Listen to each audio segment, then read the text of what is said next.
Muy buenas tardes amigos, bienvenidos a La Voz del 21. Mi nombre es Mayra Calderón y a continuación vamos a continuar analizando el tema de la tesis del presidente Pedro Castillo y su esposa Lilia Paredes, que el fin de semana Panorama denunció que había un 54% de coincidencias con otros autores, lo que da lugar a llamar a un plagio. Es lo que se ha mencionado y la denuncia de por sí ya es muy grave. Nos encontramos conectados con Percy Maita Tristán, quien es director de investigación de la Universidad Científica del Sur, a quien le damos la bienvenida. ¿Cómo está? Buenas tardes, Mayra. Un gusto estar contigo. Percy, ayer por lo escuchado por esta denuncia de Panorama, que es bastante contundente, donde además la reportera ha explicado que se demoró mucho para obtener esta tesis, puesto que la universidad se negaba a hacer entrega, se ha visto varias cosas. El 54% de coincidencias con otros autores no tenía las citas debidas y también quienes firman esta tesis son unos asesores fantasmas. Dos de ellos, por ejemplo, no coincidían con el número de DNI. ¿Cómo lees tú esta denuncia? A ver, lo primero es que hay que darle contexto. Esta tesis es previa a la ley universitaria. Por tanto, después de la ley es que es obligatorio que las universidades suban a su repositorio institucional las tesis. Por eso esta no estaba disponible. De lo que se ha comentado en el análisis, ellos han encontrado que hay dos faltas graves en investigación, conocidas como fraude científico. Uno es el plagio, que es la apropiación o presentación de información ajena, presentándola como propia, y lo otro es la falsificación, porque también se ha referido que para la validación de su cuestionario, o por lo menos parte de lo que mencionan en la tesis, eh, dos de aquellas personas que estaban como jurado validador no existen. Entonces, hay dos faltas graves vinculadas con este documento.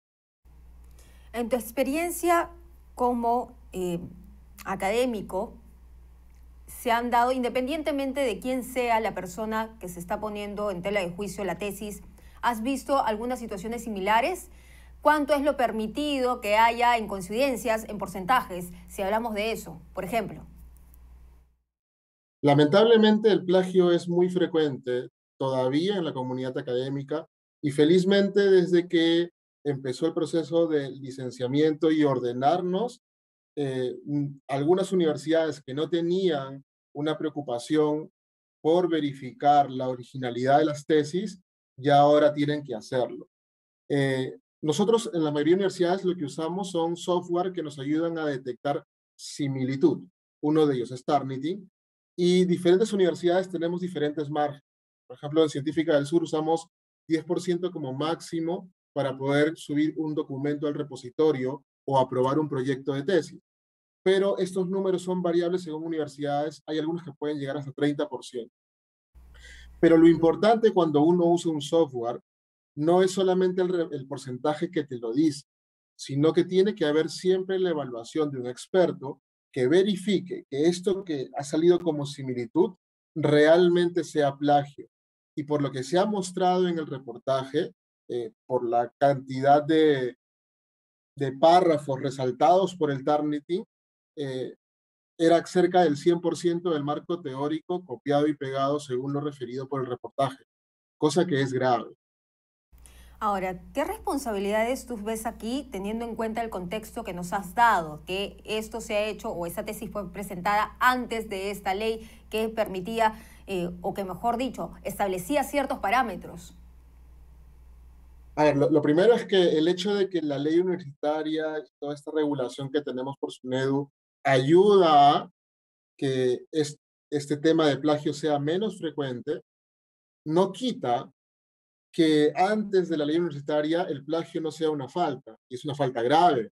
De hecho, en la ley de derechos de autor se tipifica como una falta grave. Y en el Código Penal y Civil también está como un posible delito. Entonces, eso es lo primero. El plagio, independientemente del momento, sigue siendo una falta ética importante. Ahora, la responsabilidad de un documento que llamamos tesis es una responsabilidad compartida entre el estudiante y el asesor. y evidentemente la universidad que lo aprueba.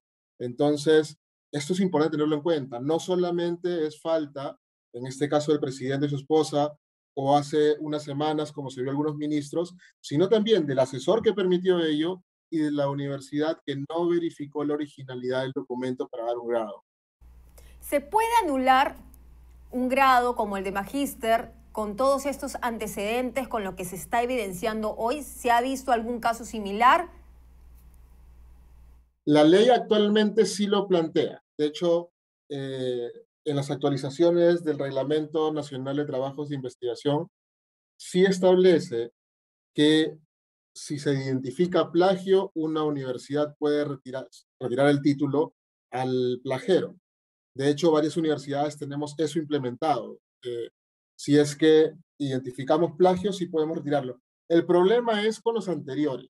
¿Por qué? Porque al no haber una ley explícita, implicaría entrar en un tema legal donde el estudiante afectado puede argumentar de que la ley no es retroactiva. Entonces, ahí sí tenemos un problema con lo previo. ¿Se puede hacer? De hecho que sí, porque antes de que exista la ley, también se podían eliminar grados o títulos vinculados con faltas éticas. Pero evidentemente el trámite es mucho más engorroso y depende mucho lo que la universidad decida en su propia investigación interna. Tengamos en cuenta que para el caso de las tesis de la ministra de Trabajo y del ministro de Educación, las universidades públicas a cargo han salido a defender a los ministros. Entonces no sabemos cuál será la posición de la UCB respecto a este caso que ellos deberían manejar. Percy, ya para terminar, este no es el primer caso que se ve dentro del gabinete de Pedro Castillo. Por ejemplo, hemos tenido el caso de la señora Betsy Chávez, también hemos tenido por ahí un caso similar de Rosendo Serna en diferentes niveles, pero parece que esto fuera una constante. ¿Cuál es el mensaje que deja que encontremos todas estas falencias o esta falta de ética dentro del Ejecutivo? El primero, y que nos pasa en las clases, es qué le decimos a los estudiantes de pre y posgrado que están haciendo sus trabajos de investigación y tenemos a las más altas autoridades plagiando.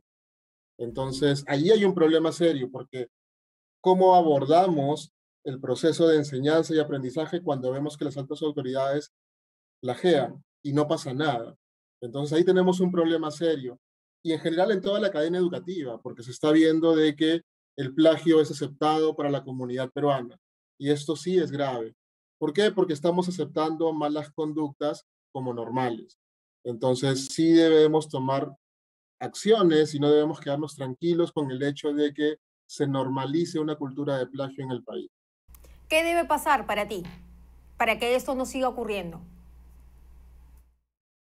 Lo ideal es que salgan a decir, lo primero que creo que debería haber es que el documento esté público, porque si ellos consideran de que no hay una falta, lo más transparente es que publiquen en el repositorio institucional de la UCB la tesis y podamos todos revisarla en una forma transparente.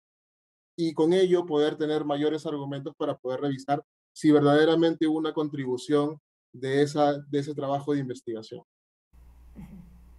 Muy bien, muchísimas gracias Percy por estar con nosotros aquí en Perú 21 TV. Esperamos que cuando se traten de estos temas continuar con tu participación. Ha sido muy ilustrador saber todos estos ítems a considerar al momento de hacer una tesis, qué es lo que está detrás, cuál es el trabajo del estudiante, ¿no? Y el ejemplo que se está dando con lo que estamos viendo con estas denuncias. ¿Cuál es el ejemplo que queremos dar a los estudiantes peruanos que están haciendo su tesis cuando se tiende también a las más altas autoridades realizando este tipo de plagios? Muchísimas gracias. Buenas tardes.